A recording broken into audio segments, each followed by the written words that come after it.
네, 안녕하십니까. 가슴노상센터 원장 하트러브입니다. 네, 일상이 기적입니다에 대해서 이제 계속 좀 말씀을 드리겠습니다. 요 앞번에 그 이제 경외감에 대해서 이제 말씀을 드렸죠.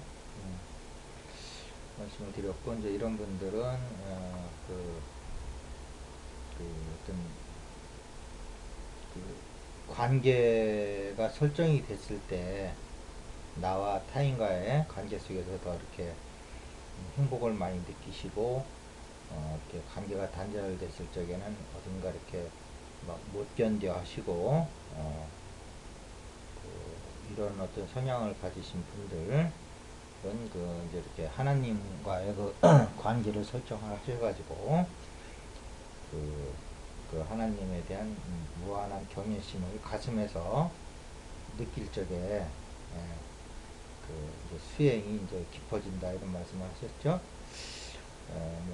그 다음에 신앙적으로 하나님을 믿으신 분들은 이제 기독교가 얘기하는 그런 하나님을 믿으시면 되고, 신학적으로 기독교를 믿지는 않지만 하나님이라는 존재를 인정하시는 분들은 내 안에 하나님은 내가 완성됐을 때 모습이다 라고 생각을 하시고 더 큰 나에게 좀 에고가 무한한 그게 이제 경외감을 갖는 것이다 이렇게 말씀을 드렸어요.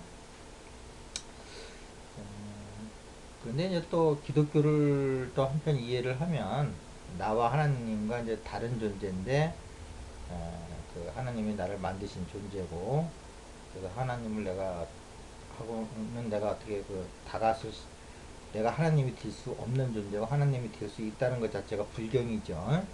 예. 이제 그렇게 하는 이유는 뭐냐면 그 에고를 죽이는 방법이에요. 그 방법이 그렇게 할 때만이 하나님은 내가 근접할 수도 없는 분이다라고 했을 때 에고가 그 하나님한테 굴복을 하지.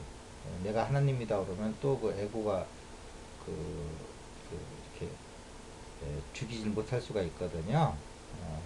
그런 거니까 그런 어떤 기독교적 특성을 이런 측면에서도 이해하시면 기독교를 더 잘 이해하실 수도 있을 거예요. 그, 그러니까 그 절대적 하나님을 세우는 것은 내가 근접할 수 없는 그 에고를 죽이기 위한 방법 중에 하나다라는 걸 또 이해를 하시면 기독교의 그 본질을 또 이해하실 수도 수행 방법으로서 이렇게 이해하실 수도 있을 거예요. 오늘은 그 경외심에 대해서 조금 더 좀 말씀을 드리고 그 불교적 성향을 가지신 분들을 위한 그 말씀을 좀 드릴까 합니다. 그렇게 해서 이제 그 경외심을 가지면 그 가슴에 들어가서 그 앞부분, 가슴 앞부분에서 좀 뒤쪽에 있다고 그랬죠. 그 부분에서 이제 있으면 이제 하나님에 대한 무한한 그 경외감이 이제 생기는데, 그 안에서 이제 그 항상 그 경외감과 함께 이제 존재를 해야죠. 그러니까 이것이 그 일상에서 하는 거지만 일상이 아니고 사실은 수행으로 보셔야 됩니다. 근데 수행에서도 이런 경기 올라오기 그렇게 쉬운 건 아니에요. 제가 이제 일상에서 이제 일상이 기적이다라는 말을 가지고 일상에 수행하는 법을 말씀드리니까 이거는 그냥 뭐 수행보다는 좀 떨어지는 수행법인가 보다라고 생각하실 수가 있는데, 한 365일 동안 이렇게 하나의 그 감정에 쫙 집중을 해서 그 감정과 내가 불이가 돼서 하나가 돼서 합일이 돼서 존재하는 것은 그 어떤 수행법보다도 위대한 수행법입니다. 그리고 특히 또 일상에서 가능하기 때문에 일상과 이렇게 괴리되어 있는 것도 아니고 그렇게 생각을 하시고 말씀을 들어주시면 고맙겠어요. 그렇게 돼서 이제 내 가슴에 이제 경외감으로 이제 넘치면요. 우선 내 존재 전체가 그냥 경외감이 돼야 돼요. 또 다른 게 들어올 수도 없어요. 그래서 내 그 모든 생각과 감정이 이 경외감으로부터 출발한다고요. 그러니까 삿된 것이 들어올 수가 없죠. 그러니까 다른 수행처럼 내가 나쁜 생각, 나쁜 감정을 받으면 그것을 이렇게 보고 바라보고 이러는 게 아니고 관법이 아니고요. 이 경외심으로 가득 차 있으면 다른 생각이 일어나질 않는다고요. 나쁜 생각을 보고 뭐 이렇게 뭐 물리치고 계율을 지키고 이렇게 할 필요가 없어요.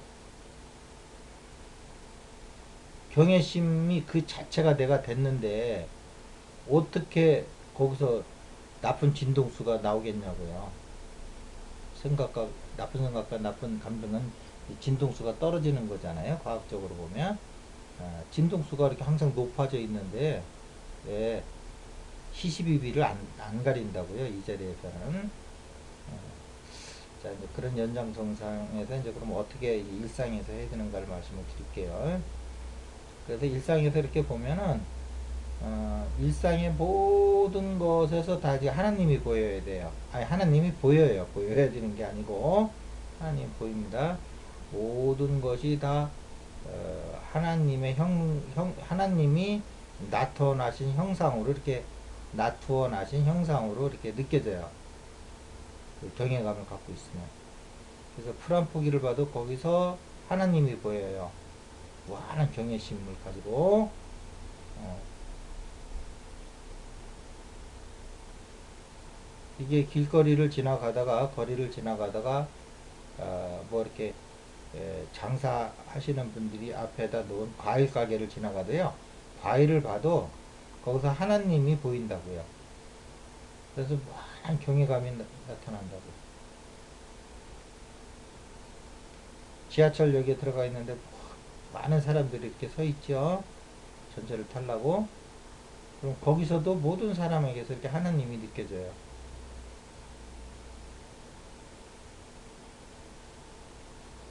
그러니까 보통 우리가 이제 이런 경외감이 없으면 막 뭔가 이렇게 막 길거리 지나가도 좋은 차를 보면 아 나도 저런 외제차를 언제 한번 차보고 좀 살아보나 사람같이 이런 게 아니고요. 외제차 속에서 외제차라는 개념도 없지만 하나님의 거기서 하나님이 보인다고요. 느껴진다고요. 그리고 이제 특히 이제 그 어떤 지나가는데 이렇게 그 자기가 그 좋아하는 이상형의 이성이 지나간다 할지라도 그냥 하나님으로 보인다고요. 하나님으로. 그럼 거기서 경외감이 나타난다고요. 그러니까 거기 악에 들어올 게 없어요. 악이 들어온다면 내가 지금 경외심을 놓친 거예요. 경외감을. 경외감 속에 하나 있으면요. 이 도해지라는 게 사실 삭막하잖아요. 이게 콘크리트 문화잖아요. 모든 것이 다 콘크리트로 되어 있다고요. 그런데 거기서도 이렇게 아파트를 본다든지 그러면 그 하나님이 보인다고요. 그러니까 하나님 아닌 게 없어요. 풀 한 폭이 지금 날씨가 상당히 좋은데 거리에 쏟아지는 햇살도 무한한 하나님이 나타나신 거예요. 물질계로. 이게 이론적인 게 아니고 그렇게 느껴진다는 거예요. 그럴 때마다 거기서 하나님을 뵐 때마다 그냥 막 하나님에 대한 무한한 경외심이 내가 일부러 내는 게 아니고 경외심이 이렇게 식사를 하실 적에도 반찬이다 밥이다 국이다 이런 것이 전부 하나님이 나타나신 걸로 이렇게 보여져요. 그런 경외심 속에 식사를 하게 돼 있어요.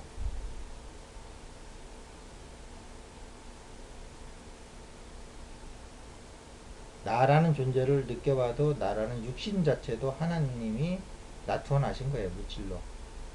나의 몸에서도 그런 경외감을 느껴져요. 그러니까 경외감이 없는 곳이 없다 이렇게 이제 아시면 되고요. 이렇게 이제 일상을 하시면 되는 거예요. 어느 수행보다도 높아요. 이 경지가 간단하고 쉽지만 이렇게 지속력 있고 이렇게 모든 바깥의 대상에 대해서 이렇게 하나의 감정과 생각을 가지고 쭉 실행할 수 있는 게 그렇게 흔치가 않아요. 보통 이렇게 문 걸어 잠그고 결과부자하고 있다가 풀고 나면 또 일상으로 떨어지는 게 이제 그 일반 수행법이죠. 그러니까 가승수행법은 이렇게 차이가 있다는 걸 아시고요.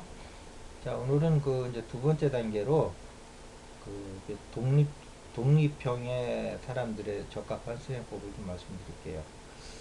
번째 번에는 이렇게 그 관계 의존형인 분들을 이렇게 이제 해서 하나님하고 관계를 설정해서 이렇게 이제 안정을 찾는 방법을 말씀드렸고요.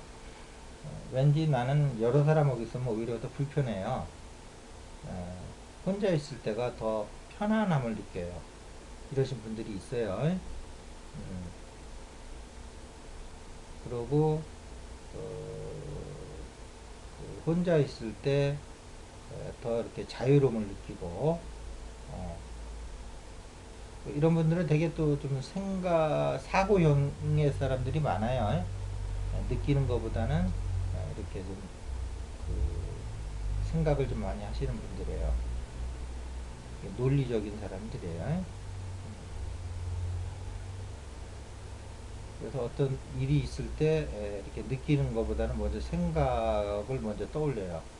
아, 이거 옳은 일이다, 그런 일이다, 이건 잘못된 일이다, 이게 비논리적이다, 합리적이다, 이런 거를 먼저 이렇게 그 생각이 먼저 들어오시는 분들이 있어요. 그 다음에 상대방을 봐도 그 사람하고 같이 있어서 이렇게 행복하다는 느낌보다는 그 사람이 생각하는 게 옳다, 그르다, 뭐 나랑 생각이 맞는다, 틀린다, 이런 어떤 그 사고형의 분들이 계세요.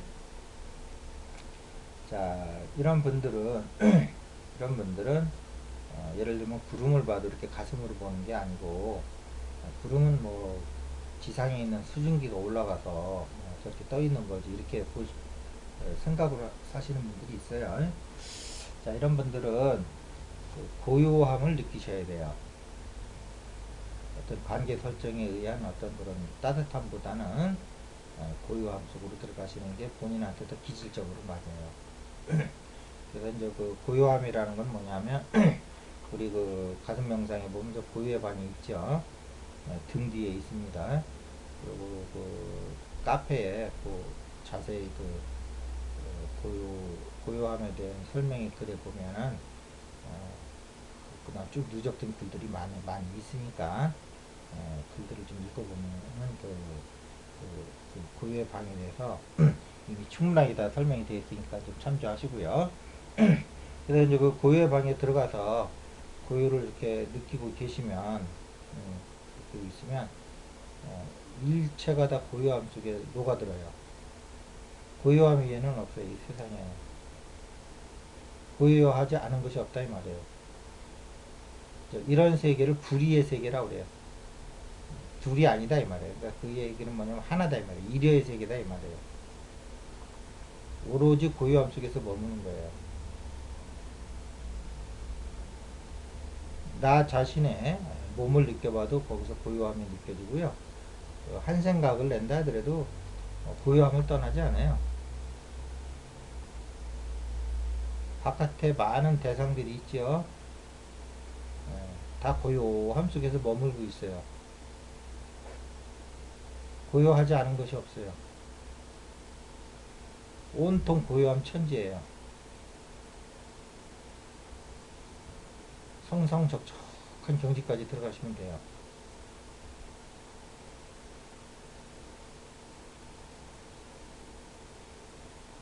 한 생각을 설사 낸다 하더라도 그 생각이 그 고요함이 있지만 이 경지로 들어오면 한 생각 낼 필요도 없는 거예요, 사실은.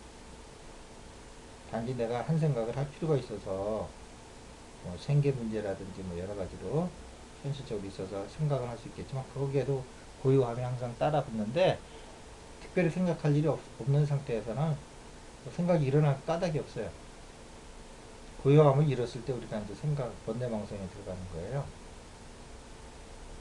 고요함이라고 하는 의식의 진동수가 있다고 생각을 하셔야지 내가 고요함을 만들어서 내가 거기 들어갔다고 생각하시면 안 되는 거예요. 그러니까 이제 우리 의식이 고요함보다 떨어졌을 때는 이제 번뇌망상, 그러니까 번뇌망상도 하나의 의식의 그 어떤 단계에 있는 거예요. 그 진동수에 떨어지면 거기는 이렇게 막, 그, 번뇌망상이 막 이렇게 설치는 곳이에요. 그런 의식의 그 단계가 있어요. 그래서 번뇌망상을 없애려고 하지 마시고요. 의식을 고요함 속으로 들어와 버리세요. 그러면, 그, 바로, 고요함 속에 젖어들면서 자동적으로 번뇌망상은 없어지는 거예요. 이게 번뇌망상은 실체가 없는 거기 때문에 그거하고 싸울 필요가 없어요. 없애려고. 그래서 뭐 생각을 죽이는 방법도 많이 하시고 생각을 없애는 방법도 많이 하시는데 그럴 필요가 없어요. 그냥 그 고요함 속에 들어오면 그냥 없어지는 거예요.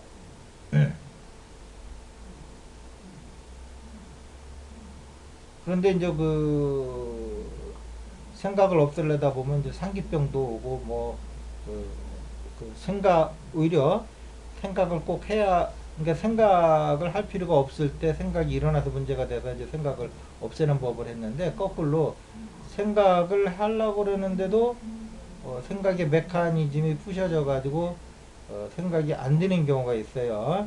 자, 그런 또 부작용도 있고 그러기 때문에 생각은 생각 나름대로 분명히 있어야 될 하나의 기능이에요.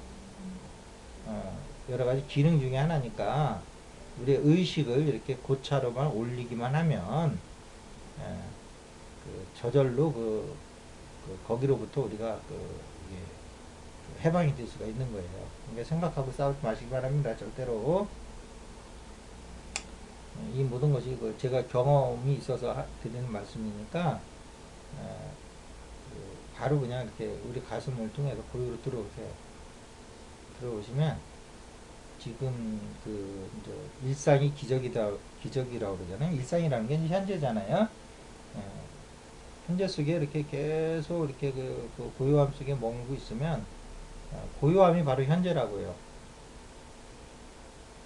현재 지금 여기 뭐 이게 그런 말에 속지 마세요. 고요함에 못 들어오면 지금 여기는 현재라는 말을 그건 생각뿐이지 절대 들어올 수가 없어요. 그런 고요함에 있을 때 아 현재라고 하는 게 이런 걸 현재라고 그러는 거구나. 아 지금 여기라고 하는 것이 이 상태를 얘기하는 거구나. 그러니까 고요를 통해서 현재라든지 그 지금 여기 now and here 이거를 경험할 수 있는 거지. 지금 여기를 몇백 페이지를 설명한 책이 있다고 해서 그걸 덮는다고 해서 여러분들이 지금 여기에 들어오는 게 아니란 말이죠. 현재의식이라는 거에 대해서 몇백 페이지를 써는 책이 있다고 해도 그걸 덮는 순간에 여러분들이 현재의식으로 들어오는 게 아니에요. 이 고유를 여러분들이 증도, 그 다음에 또는 이 앞전에 얘기한 경외감을 느낄 적에 아 이게 지금 현재에 머문다는 게 이런 거구나. 지금 여기라는 여기 이거를 지금 여기라고 표현해도 되겠구나 하는 거죠. 그랬을 적에 바로 일상이 이 고유와 경외감으로 연결될 적에 예, 일상은 매 순간 깨어 있는 것이고 이것이 바로 기적이라는 거예요. 기적이라는 건 늘 새로운 상태거든요. 늘 신선한 상태. 일상의 매너리즘에서 빠져나온 상태.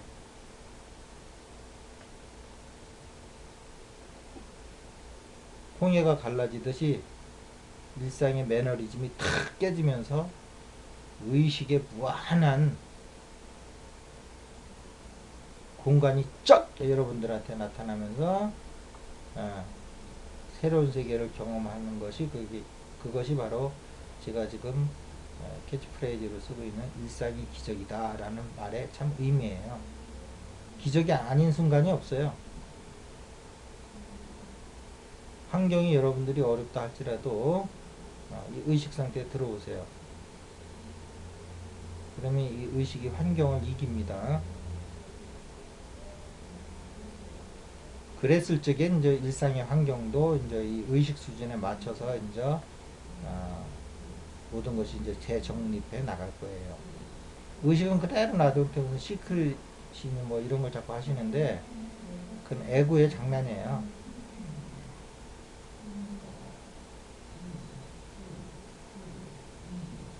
자, 오늘은 두 번째로 그 자존감하고 자립심이 강하신 분들을 위한 그 고요함을 가지고 일상의 기적을 만들어가는 방법에 대해서 말씀을 드렸습니다. 자, 오늘도 경외심 또는 그 고요함을 가지고 여러분이 일상의 기적을 만들어 가시길 바라겠습니다. 네, 여기서 마치도록 하겠습니다. 감사합니다.